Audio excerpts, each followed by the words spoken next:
Republican Congressman Thomas Massie gives Americans one last warning. Look.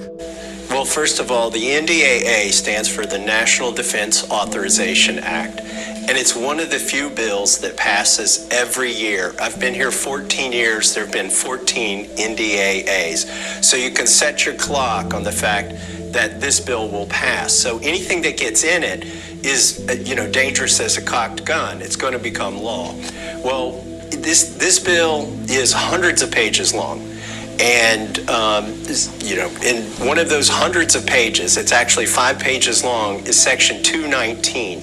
And it was Section 224, but it's now Section 219. And it calls for the integration of our military technology and the supply chains that produce our, high-tech military equipment to be integrated with Israel's. Now, we don't have this kind of, bilateral agreement with any other country in the world, and I would argue that we shouldn't, in order to protect our sovereignty and to protect our national secrets. If you wanted to share one thing at a time, let's say, we wanted to collaborate on missile defense systems, I think that's fine. The president can do that, just by virtue of controlling the military.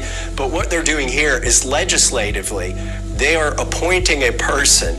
I joke that this person will eventually be a cabinet member, but right now it's a lower level position who will be in charge of the integration. And that means that this project will have a lifespan that outlasts the commander-in-chief. Regardless of who the next president is, this provision lasts forever. And it's in the National Defense Authorization Act. It's coming to a vote. A lot of people have, saw this. I saw this back in June and offered an amendment. By the way, there are 1,400 amendments that have been offered to the National Defense Authorization Act here in the House. My amendment was amendment number 2.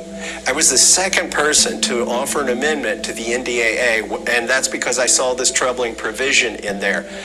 Now, what they've decided to do is they've decided to block my amendment. So there will be no vote and no debate on Section 219 and whether it should be in the NDAA or whether it should not be in the NDAA. So before World War III begins, follow this account immediately to stay updated.